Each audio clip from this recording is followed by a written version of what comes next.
We're live at the Panopticon with General Baxter. General? Son? Good to have you back again with us. Explain why the state is spying on us. My fellow Oceanians, as you know, we've always been at war with Eurasia. Or is it East Asia? Either way, it's war and we need division to wage it. But now the proles are connecting online, bypassing these illusory divisions of race, religion, and nationality. Sounds grand to me. It's a catastrophe. Centuries of hard work are being undone, profits are vanishing, and it's due to the internet. It's empowering humanity. We need to get this snafu under control rapidly. How? Behold the latest weapon in the war of terror. Our greatest invention since 9/11. Guaranteed to keep us free and safe forever. I give you the surveillance state, ladies and generals.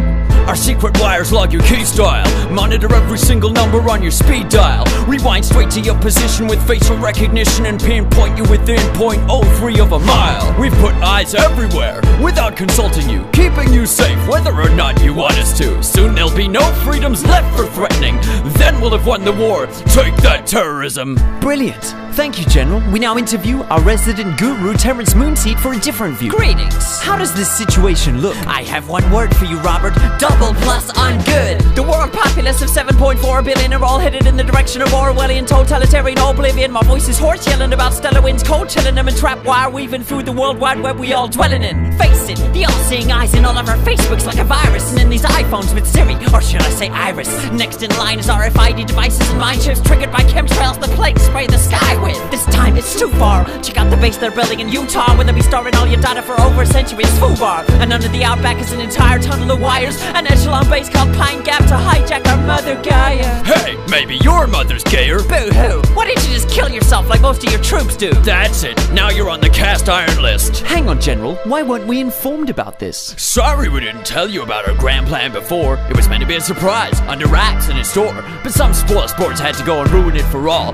by blowing whistles in spite of the damn law. Bill, Benny, and Thomas Drake are trailblazers for leaking these tactics. Hey, civil liberty activists, this is all legal. Anything we do now actually is. How did... You can't question my authority thanks to this. And that shit's global, people. In Australia, it's now legal for the government to store all SMSs, searches, and emails. Australians, it's taking place under your nose. Unless you wake up, all your data are belong to ACO. Come on, everyone knows. You can trust the government now. If you've got nothing to hide, you got nothing to worry about. That might be the case with things that are happening now, because most people agree with most of the laws that are being handed down. But once the Illuminati reveal their agenda for you, this surveillance will enforce laws you no longer consent to. But by then it'll be too late to protest too, and anything you've ever said, typed or browsed can or will be used against you. I'm confused. So what should we do then? What should we do? Nothing. This is all an illusion. It's just a ride, a delusion, the Matrix, the Maya deceiving us. Oh, you hippies really make our job so much easier. Sorry to interrupt, but we're picking up a signal from beyond the space-time continuum. Quick, switch on the juice channeling portal.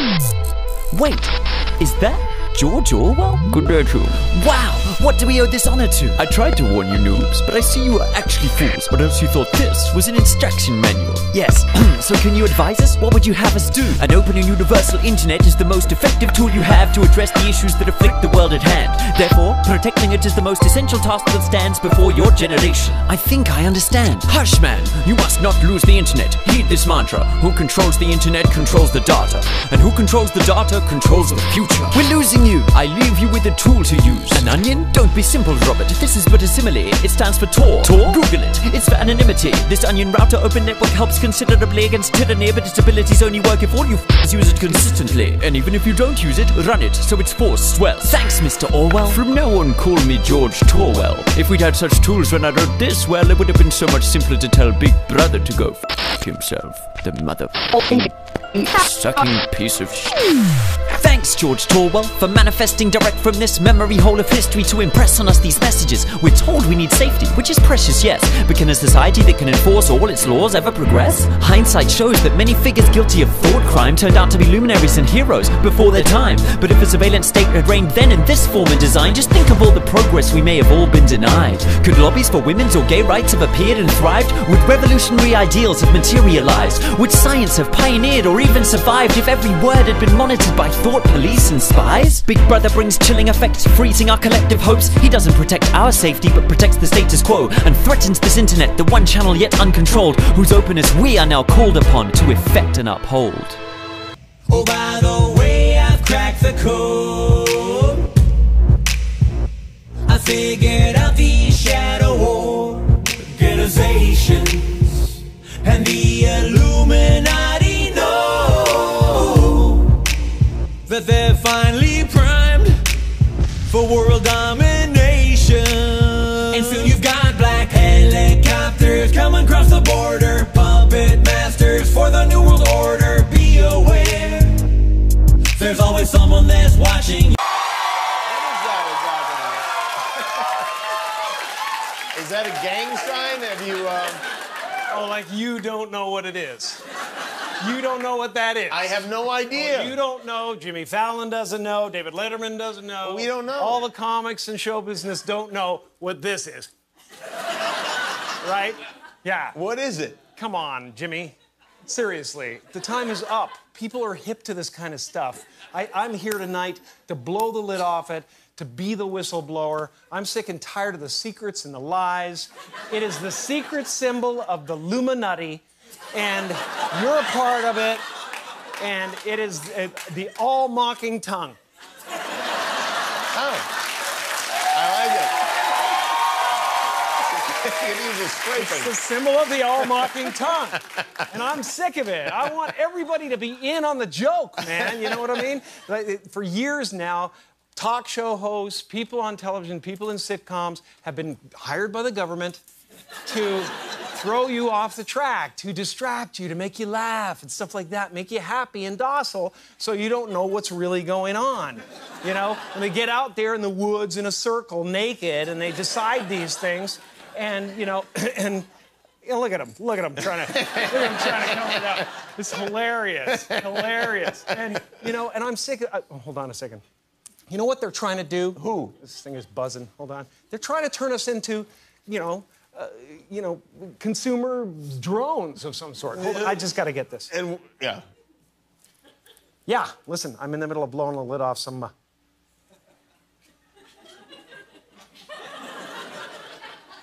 What happened? I'm sorry, Jimmy. I was temporarily interrupted by my iPhone 6 Plus.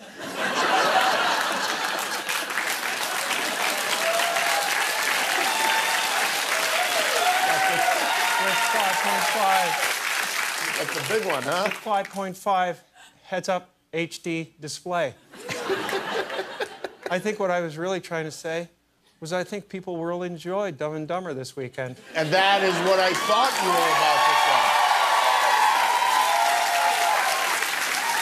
They should all go to the theater.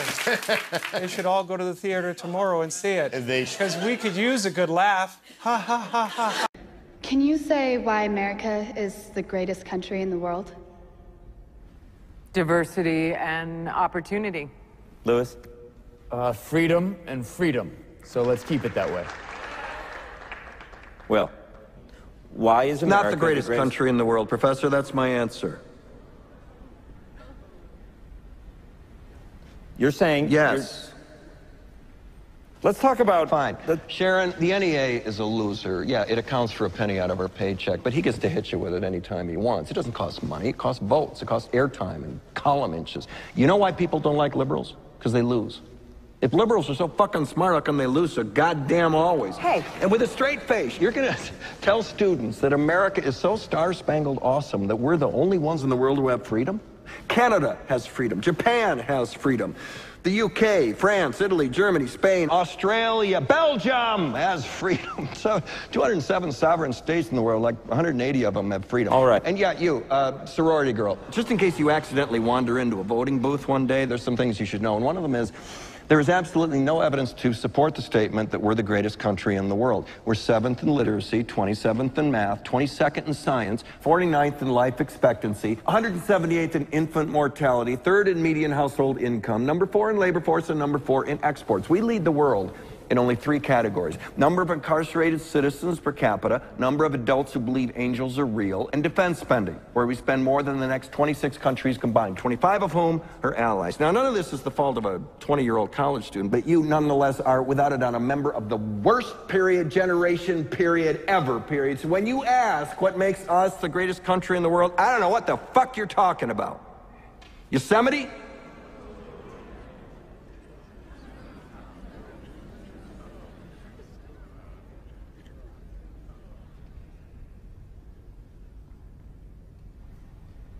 Sure used to be. We stood up for what was right. fought for moral reasons. We passed laws, struck down laws for moral reasons. We waged wars on poverty, not poor people. We sacrificed, we cared about our neighbors, we put our money where our mouths were, and we never beat our chest. We built great big things, made ungodly technological advances, explored the universe, cured diseases, and we cultivated the world's greatest artists and the world's greatest economy. We reached for the stars, acted like men. We aspired to intelligence. We didn't belittle it. It didn't make us feel inferior. We didn't identify ourselves by who we voted for in the last election, and we didn't scare so easy.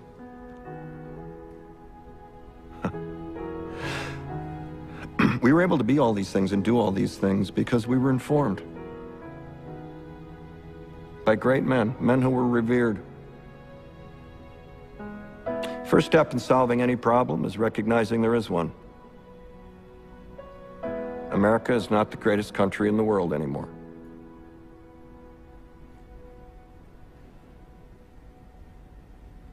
Enough? Or learn the stuff they don't want you to know.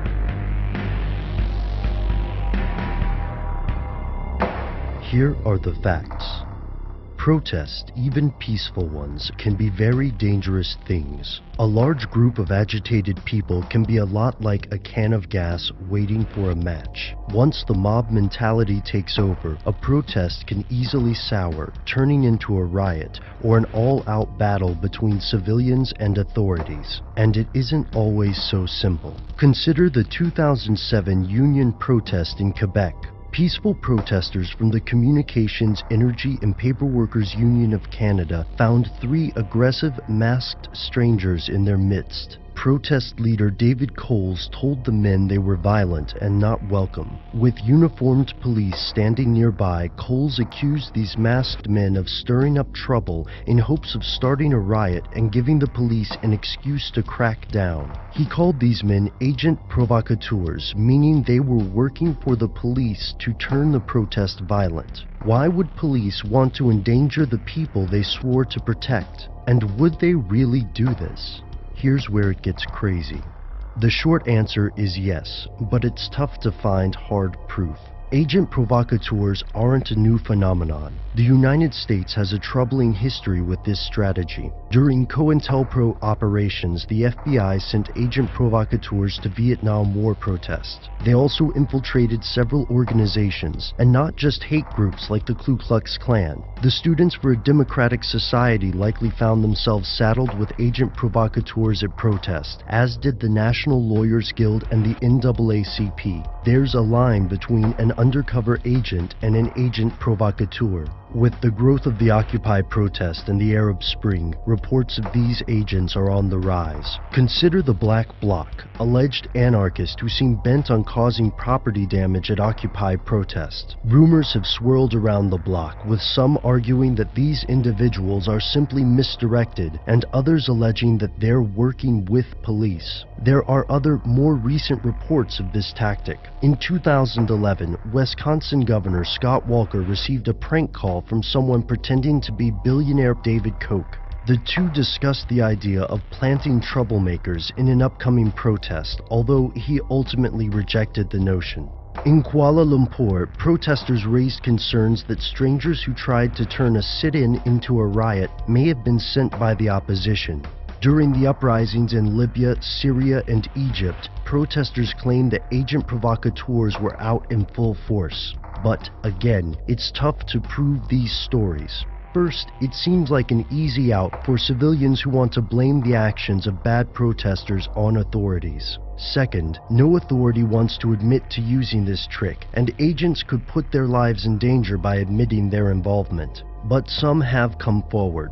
Patrick Howley admitted to acting as an agent provocateur in an article for the American Standard.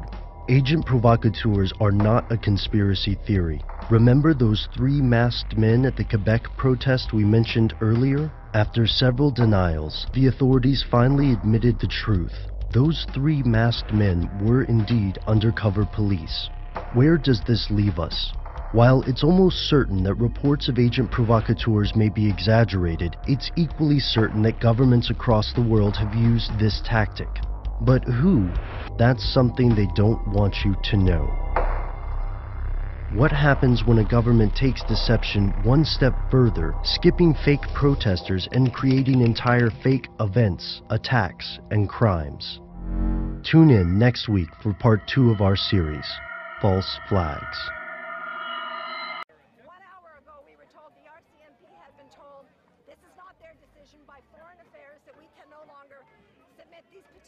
This is a political decision. This means that we're getting the word out on the SPP, and they don't like it, and so they are blocking us here from telling our story in there. Contrary to media reports, the protest was peaceful and almost carnival-like, but the police ramped up their presence as if they were expecting a riot. After about 3 hours, someone at the back of the protest started throwing rocks and bottles towards the front line. I saw one protester get hit in the head with a rock. Unlike other reporters, I didn't have a helmet or gas mask for protection, so I decided to move to the back of the protest and do some follow-up interviews. That's when I happened upon this scene. No! Put the rock down, man! Put the rock down! Hey! Put the rock down! This is our line! Get out of town! Cops out of town! Communications, Energy and Paper Workers Union President Dave Coles was confronting these 3 masked men with rocks and bottles and accusing them of being police officers. You can see from this footage that they were intent on starting a riot. Watch as the gloved hand of one of these provocateurs hits a member of the riot squad in the face mask. Now watch as he changes hands with the rock and then bangs it into a riot shield. These masked men were attempting to violently disrupt an otherwise peaceful protest. They were breaking the law and violating the constitutionally guaranteed rights of the protesters. The whole scene was surreal. I knew Dave Coles had managed to reveal the face of one of the provocateurs, but I didn't have footage of the other 2. I changed roles from independent journalist to citizen on patrol and made sure I captured a second face. The action of these 3 masked men and the reaction of the riot squad was highly suspect, but ultimately it was the matching boots that gave the provocateurs away. That night I posted the footage on YouTube. For the next 4 days it was a national and international news story. The Sûreté de Quebec denied any involvement, but on the 4th day they finally admitted it was their officers. As we confirmed yesterday, the 3 people in question were indeed Sûreté de Quebec police officers performing their duties. Those riots followed the killing of a black man in the UK's Tottenham. 29-year-old Mark Duggan was shot dead by a police officer in the chest 3 years ago, but police say he was suspected of planning an attack and was in possession of a handgun. But at the time of his shooting, Duggan was proved unarmed. Joining us in the Now tonight is his aunt, Carol Duggan. Thanks for being with us. As you watch, and I assume you're watching very closely, the case of Mike Brown and what we're seeing in Ferguson, what's going through your head? First of all, could we, as Mark's family, just send our condolences to the family of Mike Brown? We feel the pain as we're living the pain. Mike Brown's death mirrored Mark's death in the sense that they were both unarmed, they weren't posing a threat to anybody, and they were both surrendering. They were shot dead, and as soon as they were shot dead, then the character assassination started. The media campaign started against Mike Brown, and also the same here in Mark's case. He was accused of being a gangster. He was accused of being one of the 48 most dangerous men in Europe. He'd never been to prison. He had just minor criminal record from being young. So we actually can empathise with what's going on in Ferguson as a result of Mark's death on the 4th of August in 2011. Nobody felt the need to come and tell Mark's parents that their son had been shot dead. The result was the family had to go to the Tottenham police station on the 6th of August to actually report the murder of Mark's death. As a result of that, the family were left outside the police station for 5 hours. Nobody came to speak to us. It got dark. We as a family, we had children with us, babies in buggies. We decided to go home, call it a day. As soon as we left, the police assaulted a 16-year-old black girl and beat her up outside the police station. You obviously, that's what started the uprising. I'm sorry to interrupt you, but you obviously see a lot more parallels in the police systems of the UK and the United States than just Mark and Mike, so to say. Am I correct? Yes, of course. Record that, record that, record that. Get them! Yaki in the elevator! Get them! It's a fucking girl! Get them! It's a girl! Get them! It's a fucking girl! It's a girl! Look how he's dealing with her! It's a fucking girl! It's a fucking girl! It's a fucking girl, you cunt! It's a fucking girl, you cunt! Initial reports from the IPCC claim that one of the officers had been shot and Duggan had to be neutralised. The bullet was found lodged in the officer's chest radio, but following ballistics tests it was revealed that it couldn't have come from Duggan because it was a police-issued bullet. The IPCC are appealing for witnesses, but suggestions that a bullet which was lodged in a police radio was one of their own and had not been fired from another weapon has raised more awkward questions. But people who live nearby told me that a police surveillance vehicle had been filming the road for several days before the shooting. They claim to have seen armed plainclothes police hiding in bushes nearby, and say the taxi in which Mark Duggan was a passenger was taken away from the scene before being brought back later for more tests. The question remains, if Duggan did not fire a gun at police, why does an eyewitness describe how he was held down and essentially executed? There is no question that this was an execution-style killing. There is a young man called Mark Duggan. He has parents, he has brothers, he has sisters, and few yards away from where he lives, a police officer blew his head off. Well, Mr. Howe, we have to. Let me finish. Mr. Howe, we have to wait for the official inquiry. Now, the police seems to have this contempt for people, and I don't think they necessarily needed to have killed the guy.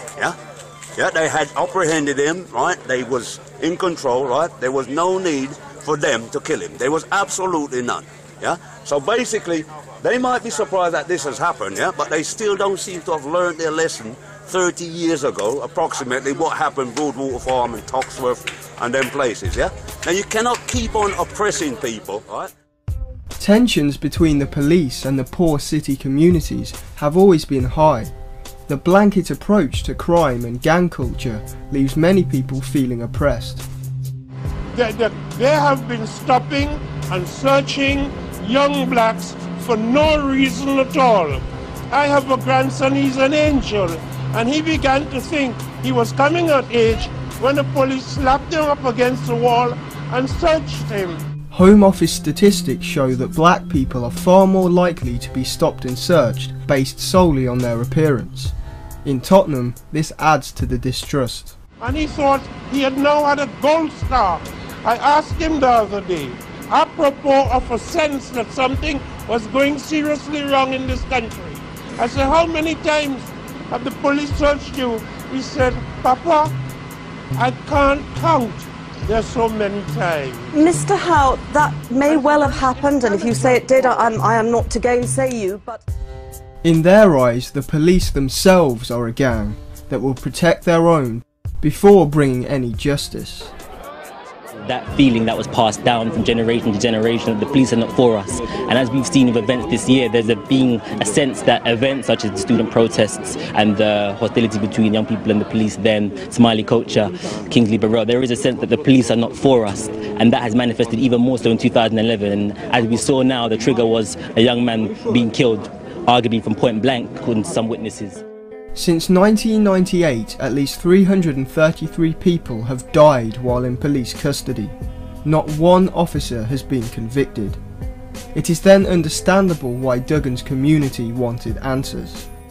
when we talk about the riots, we still have to go back into the stem of why the riots started, and that's because Mark died, whether people like it or not, whether people know him or not, but he is the reason why everything has started. And right now, when they do pull up stuff about his death and little things that was important at the time, it's like they're not important no more because of the rioting and the looting that the media and the government is highlighting more than his death. After being ignored 2 days after Duggan's death on August 6th, the community went to the local police station to exercise their lawful right to protest. We want answers for the family, for Mark Duggan. We have been given no answers. The family haven't been told anything as to why Mark Duggan was shot on Thursday. Well, as far as I'm concerned, the protest started quite peacefully, right? There was about 150 people outside the police station, and they was out there, there was 5 patients. All they wanted was a few answers as to what was happening. The police completely ignored them, you know what I mean, just treated them with contempt, and even at that point, they didn't retaliate. And right now, the whole of Tottenham's mourning because of that. The whole of the community that know him, they're hurt, which is justifiable. You see what I'm saying? And we need answers. And what would you say, like, the relationship is like the police now and Tottenham? Honestly, there wasn't really any relationship with police. There is no question that this was an execution-style killing. Now the answers has come out that it's true what we were saying. So what we was thinking was true in the start. So it's like, right, hold on. You said one thing, and it wasn't even that. Now we're hearing that how, you see where I'm coming from? He didn't even shoot. So it's like, really, what's going on? You know what I'm saying? Tension built as police refused to answer questions. All that was needed was a lack of judgment, and the crowd would reach a boiling point. It soon came. And then, a young 16-year-old approximately went to approach them just to, again, find out roughly what's going on. And they just took some evasive action by pushing her and then drawing their batons. And that's when the people then started to retaliate. I've been sort of caught in the middle of it since around 5 o'clock this afternoon. And before you know, everything started to kick off, what actually ignited everything is a young female had approached the police standing line, and she was set upon by police with their batons. What do you mean by set up? Sorry to interrupt you. What do you mean by set upon? Well, the police line, they had the line stood there, had actually charged towards her and started hitting her with the baton. Subsequently, it turned out she was only 16, and this absolutely made everyone go up in uproar. They beat up a girl, they've hit up a girl, the girl's on the floor. The police, have you seen it? Didn't you just see the police stumped at a girl? And then from there, that's all I know. Next minute, so the police, you say cars are on fire.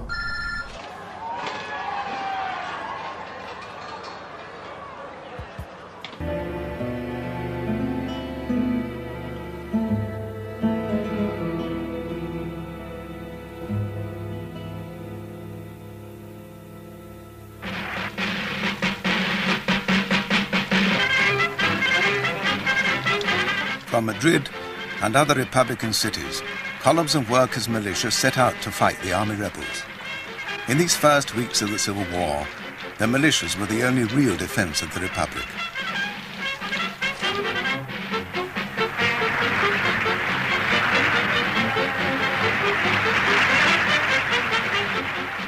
They were young, enthusiastic, recklessly confident, but the columns had been thrown together in haste. Worse, each column was linked to one of the different parties or trade unions. There was no coordination, no central command. At first, socialists and communists, anarchists and moderate Republicans marched together. Later, their deep disagreements about war and revolution were to threaten the fighting power and the very existence of the Republic. But now in July 1936, the ecstasy and hope of revolution dominated men and women. Everything had changed, even in the bullring. The matadors put away their brilliant uniforms, and in street clothes raised the clenched fist.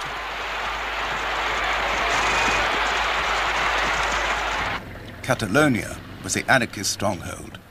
Here the revolution was more profound, more extreme. By the end of July, anarchists who had seized weapons to defeat the rising dominated the city of Barcelona. It was a moment anarchist militants like Josep Costa had been waiting for. Però en aquells moments, quan se produeix el trencament, quan la societat rebenta, at that moment, when society burst wide open, there was such tremendous enthusiasm among the working class, and this was channeled through the unions, the parties, everywhere. Els partits polítics, a tots els llocs on la gent concorria, amb un entusiasme. People participated with such enthusiasm, with such vitality, that it's very difficult to describe it now after so many years and to examine that situation coldly. But I do have to say that among ourselves, many of us said, now's the time to destroy all that has been oppressing us.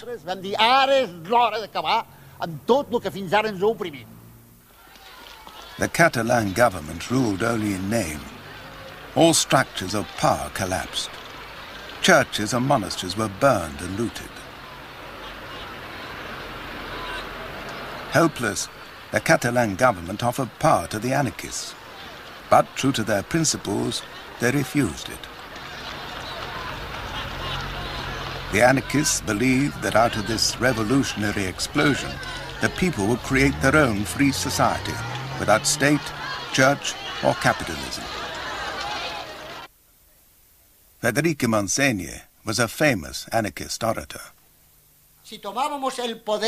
Had we taken power because we were the majority, it would have meant betraying a pact of common struggle we had, in a way, sealed with the blood of so many of our men from many different sides.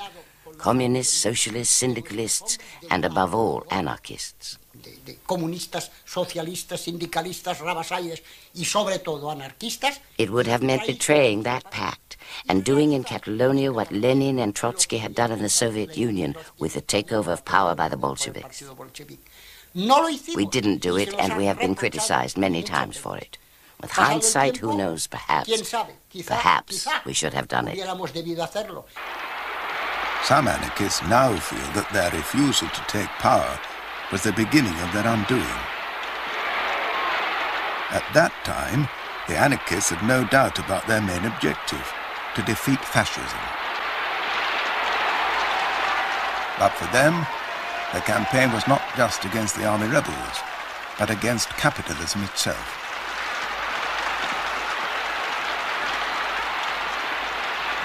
While the columns surged out to defeat the enemy, committees of workers in the town struggled to construct a new order out of the confusion.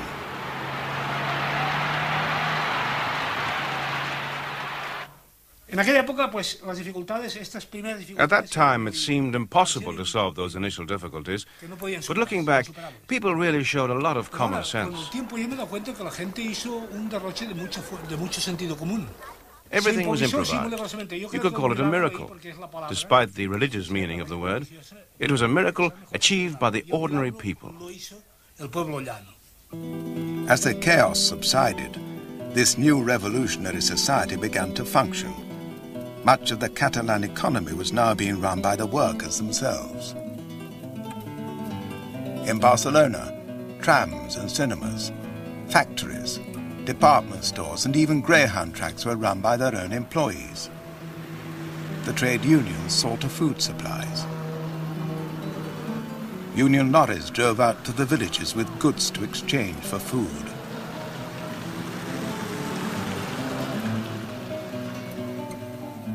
Barter, not purchasing, kept Barcelona fed for the first weeks of the Civil War. In some places, money itself, seen by anarchists as inherently evil, was abolished. Shopping was done with vouchers, issued by local committees. What do these vouchers represent? Well, they had to represent hours of production. The hours spent by a carpenter building a piece of furniture, or the hours spent by a peasant harvesting, working on the fields. Everything was calculated in hours of production. The peasants liked it because it meant making them equal to the industrial workers, making all work equal. Vouchers bought bread at the bakers, but they now also bought lunch at the Barcelona Riots. The big hotels have been turned into hospitals.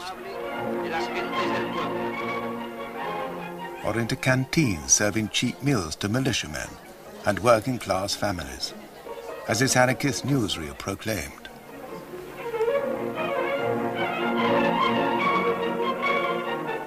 En sus grandes cocinas se prepara la comida para cuantos van al hotel a saciar su apetito.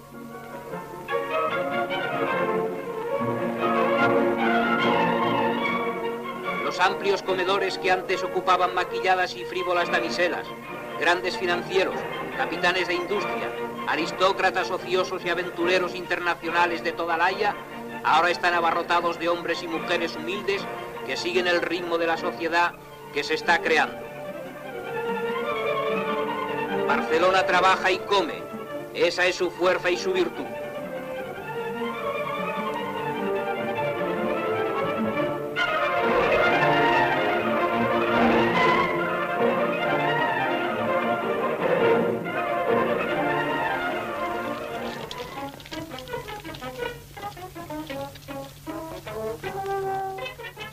Now that the factories and workplaces were in the hands of the workers, anarchist union leaders like Josep Costa fought to start production again. We told the workers to get back to the factory and wait for our instructions.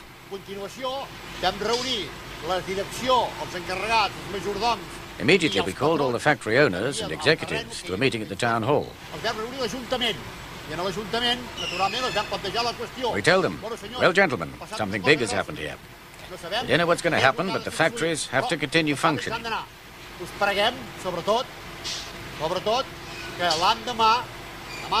We ask you to be at work again tomorrow at whatever hour you're supposed to start. 5 o'clock or 8 o'clock. Agreed? Agreed. But we have to warn you, labor relations will be very different from now on. The CNT, the anarchist trade union, had been taken by surprise when the revolution began. It was anarchist militants who rallied the workers to take over their industries. Where the old bosses remained, they had to take orders from these workers' committees.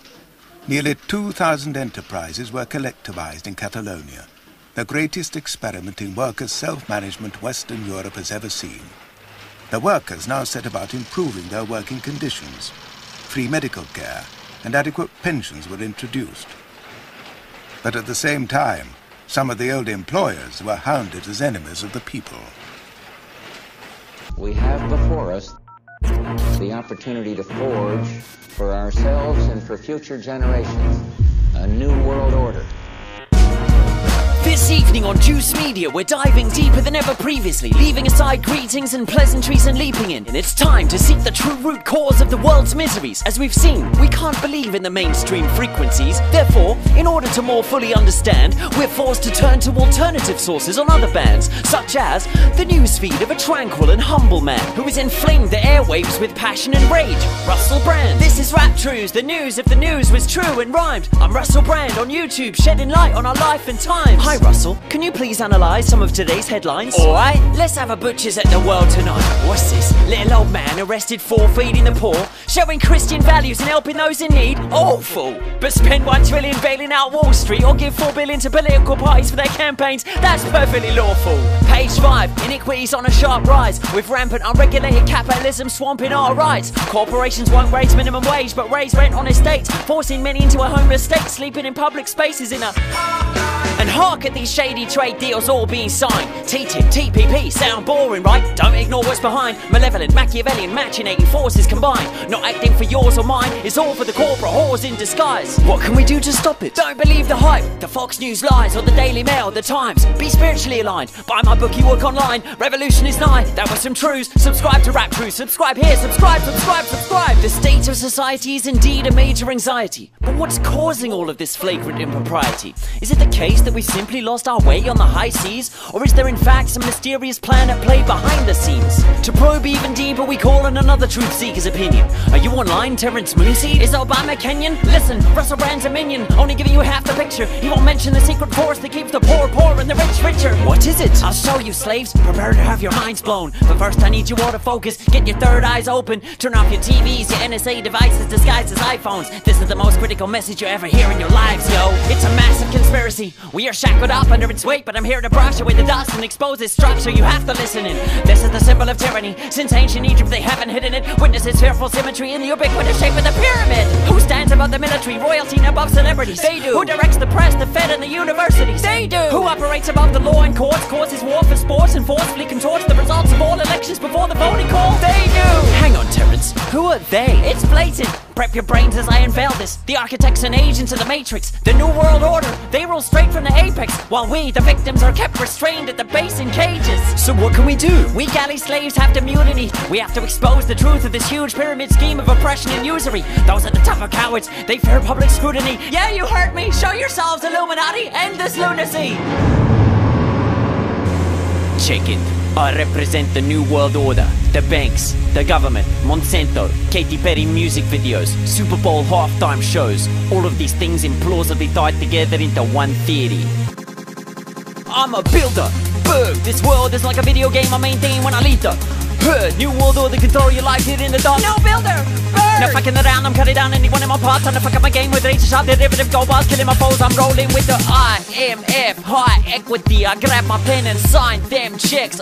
Then I sidestep with high def flex. You were optimistic, now you're fucking depressed. You're just like the rest. I'm the NWO, totally unknown. You can't fuck with my huge bankroll. I'm hard to glimpse. You can't do this, you can't do that. You fucking who said so? I do what I like, too big to fail, too much gold to hold. You can't fuck with the chosen one. I own your life, I'm Bill de Burgh. William de Burgh. That's right, kids, or Bill if you prefer. I heard someone call for me, so I'm here to converse. I was right. I told you all. They exist. I can finally tell the world. So, the New World Order. Can you confirm or deny it? Both. Both. Yeah. See, things in life are seldom black or white, left or right. If I might be direct and forthright, please, that's what we like. Trust me, you're not gonna like it. I'm about to reveal a conspiracy so vast and silent that those within it can barely recognize it. The plain truth is deep in the latter part of last century. As you finally emerge from your ignorance, you gradually begin to realize your legacy, your true role in history, but couldn't deal with the reality. So to retain a sense of self and innocence, your inner psyche conceived an alter ego of pure evilness,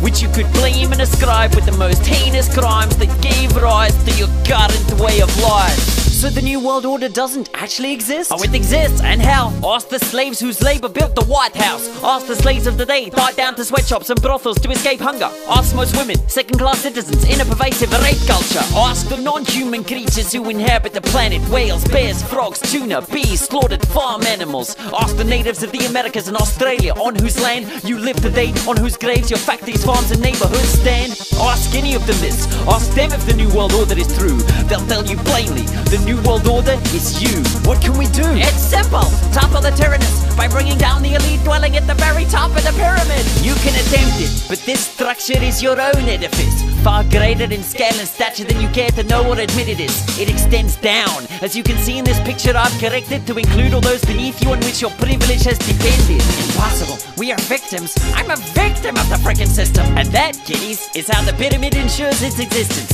through our failure to envision our position within it. Welcome to the New World Order, bitches. I hope I've been of assistance. I need an alibi.